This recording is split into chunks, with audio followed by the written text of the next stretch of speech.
નમસ્કાર. વેધર એનાલિસિસમાં આપની સાથે હું છું સેજલ.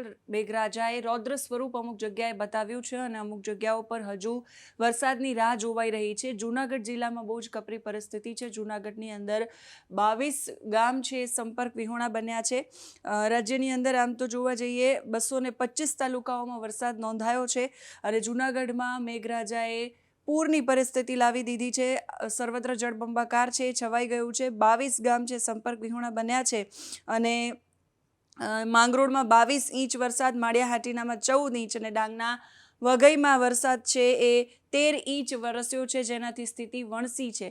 આ પ્રકારની પરિસ્થિતિ ક્યાં સુધી રહેવાની છે અને વરસાદ હવે કેટલા દિવસ રૌદ્ર સ્વરૂપ દેખાડવાનું છે, કયા જિલ્લામાં હજુ રેડ એલર્ટ આપવામાં આવ્યું છે, કયા જિલ્લામાં યલો એલર્ટ આપવામાં આવ્યું છે, તમામ વિષયો ઉપર વાત કરીશું. સૌથી પહેલા વાત કરી લઈએ વિંડીથી. વિંડીથી જોઈ લઈએ કે વરસાદની આ પ્રકારની પરિસ્થિતિ શેના કારણે સર્જાઈ છે. આટલો બધો વરસાદ છે, હજુ 2 દિવસ સુધી આ પ્રકારનો વરસાદ, એટલે આજે અને આવતીકાલે આ પ્રકારની પરિસ્થિતિ રહેવાની છે. આજે હવામાન વિભાગે સંપૂર્ણ ગુજરાતમાં રેડ એલર્ટ આપ્યું છે, એટલે અમુક જગ્યાઓ પર અતિ ભારે, અત્યંત ભારે વરસાદ પડશે, અમુક જગ્યાઓ પર ભારે વરસાદ અને અમુક જગ્યાઓ પર સામાન્યથી મધ્યમ વરસાદ પડે એ પ્રકારની આગાહી છે. આખો ગુજરાતમાં આજે રેડ એલર્ટ છે. હવામાન વિભાગે એ પણ બતાવીશું અને એ સિવાય વિંડી શું કહી રહી છે. તો આ જે એરિયા તમે જોઈ રહ્યા છો, આ એરિયામાં એક લો પ્રેશર સર્જાયેલું છે. અહીંયા ઓફશોર ટ્રફ છે, અહીંયા સાયક્લોનિક સર્ક્યુલેશન છે, અહીંયા સાયક્લોનિક સર્ક્યુલેશન છે અને આ જે વિસ્તાર છે ત્યાં છે. આનો જે ટ્રફ છે એ આ બધા જ વિસ્તારોની અંદર વરસાદ લઈને આવી રહ્યું છે. આ જે ટ્રફ અહીંયા સર્જાયું છે, સિઝનલ ટ્રફ, એના લીધે ગુજરાતની અંદર વધારે વરસાદ, આ બધી સિસ્ટમોના લીધે વરસાદ પડી રહ્યો છે અને હજુ આજે અને આવતીકાલે આ જ કારણથી ગુજરાતની અંદર વરસાદ પડશે. કાલે પૂર્વ ગુજરાત અને મધ્ય ગુજરાત અને દક્ષિણ ગુજરાતની અંદર ભારે વરસાદ પડે એવી શક્યતા છે.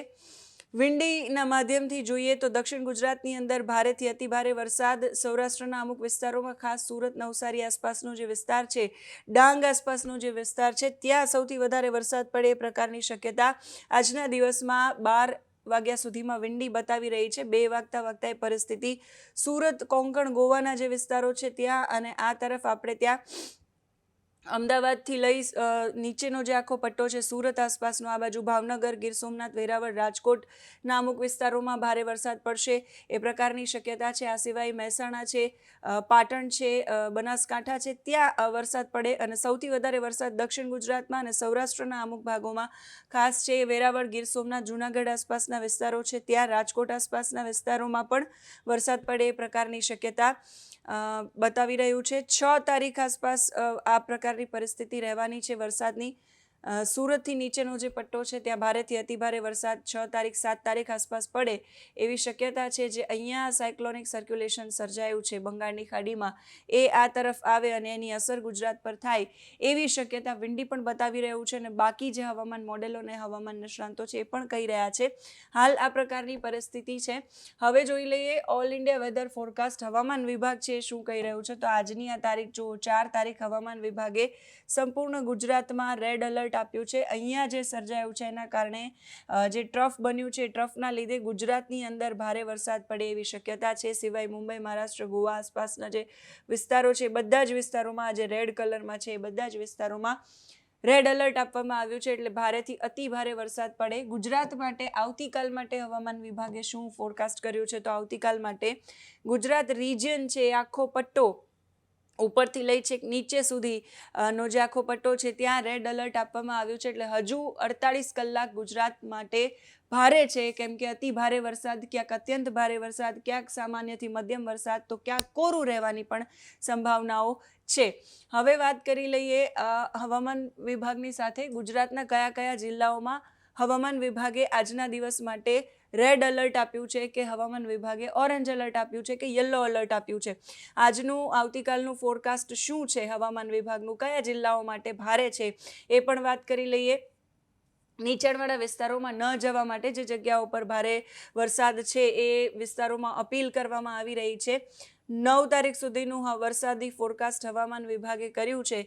એની સાથે સાથે કયા જિલ્લાઓ માટે રેડ એલર્ટ આપવામાં આવ્યું છે? તો આજની 4 તારીખ છે ને 4 તારીખ ભાવનગર માટે આજના દિવસે અત્યંત ભારે ભાવનગરમાં વરસાદ પડે એવી શક્યતાઓ હવામાન વિભાગે વ્યક્ત કરી છે. એની સાથે સાથે સુરત, તાપી, ડાંગ, નવસારી, વલસાડ અને દમણ, દાદરા, નગર હવેલીમાં પણ અત્યંત ભારે વરસાદ પડે ત્યાં રેડ એલર્ટ આપવામાં આવ્યું છે.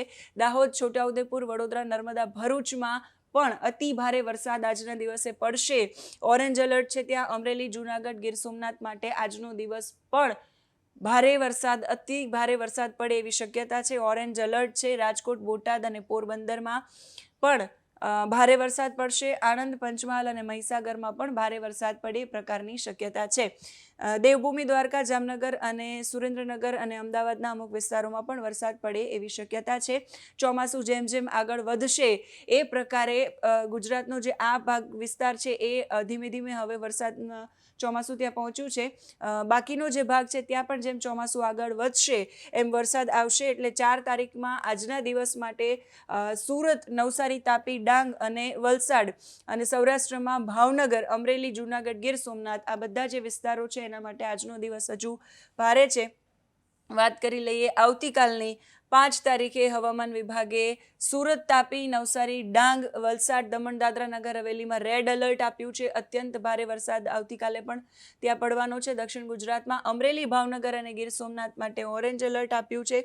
ત્યાં રેડ એલર્ટ આપ્યું નથી. ઓરેન્જ એલર્ટ અતિ ભારે વરસાદની શક્યતા છે. એ સિવાય રાજકોટ અને જૂનાગઢમાં ભારે વરસાદની શક્યતા છે. પંચમહાલ, દાહોદ, વડોદરામાં ભારે વરસાદ.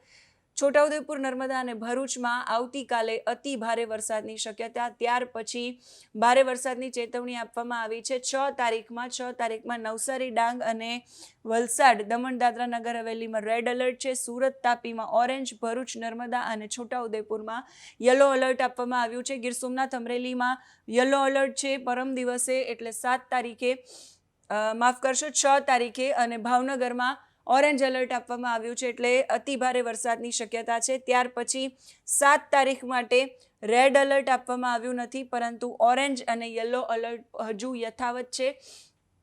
7 તારીખ માટે એટલે તાપી, ડાંગ, નવસારી, વલસાડ, દમણ, દાદરા, નગર હવેલી, દક્ષિણ ગુજરાતના એ જિલ્લાઓની અંદર વરસાદ પડશે અતિ ભારે.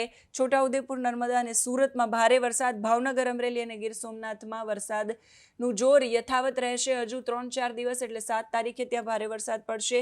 એ સિવાય 8 તારીખે અમરેલી, ભાવનગરમાં યલો એલર્ટ છે. નવસારી, તાપી, ડાંગમાં યલો એલર્ટ છે. વલસાડ, દમણ, દાદરા, નગર હવેલીમાં ઓરેન્જ એલર્ટ છે. એની સાથે 9 તારીખે હવામાન વિભાગે એલર્ટ આપ્યું છે નવસારી, વલસાડની અંદર. તો હજુ વરસાદનું જોર છે એ યથાવત રહે એવી શક્યતાઓ છે. પરમ દિવસે 12 ઇંચ વરસાદ પડ્યો. ગઈકાલે એટલો બધો વરસાદ પડ્યો એટલે જૂનાગઢની અંદર અતિ ભારે વરસાદ વરસ્યો છે. મેઘરાજાએ રૌદ્ર સ્વરૂપ દેખાડ્યું છે. મેઘ કહેર જેવી પરિસ્થિતિ છે. 22 ગામ સંપર્ક વિહોણા છે.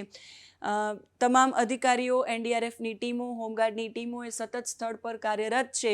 નીચાણવાળા વિસ્તારોમાં ન જવા માટે લોકોને અપીલ કરવામાં આવી છે. પરિસ્થિતિ એ જગ્યાઓ પર બહુ જ ખરાબ છે. હજુ પણ 2 દિવસ ભારે વરસાદની શક્યતા છે દક્ષિણ ગુજરાત અને સૌરાષ્ટ્રની અંદર. ત્યાર પછી ધીમે ધીમે વરસાદનું જોર ઓછું થશે. ભારે અતિ ભારે વરસાદ પડશે પણ અત્યંત ભારે વરસાદ છે એ 2 દિવસ પછી પડવાની શક્યતા નહીવત છે. જે બંગાળની ખાડીની અંદર સર્ક્યુલેશન સર્જાયું છે, સાયક્લોનિક સર્ક્યુલેશન સર્જાયા છે અને જે ઓફશોર ટ્રફ છે એના કારણે આ બધો વરસાદ છે એ પડી રહ્યો છે. જ્યાં પડી રહ્યો છે ત્યાં 10-10 ઇંચ, 12-12 ઇંચ 2 કલાકની અંદર પડી રહ્યો છે, જેના કારણે પરિસ્થિતિ વણસી રહી છે. તમારી આસપાસ પણ આ પ્રકારની પરિસ્થિતિ હોય તો બહાર ન નીકળશો. તમારા ગામ, જિલ્લા, વિસ્તારમાં કેવો માહોલ છે કમેન્ટ કરીને અમારા સુધી પહોંચાડજો. અત્યારે આ વિડીયોમાં બસ આટલું જ. નમસ્કાર.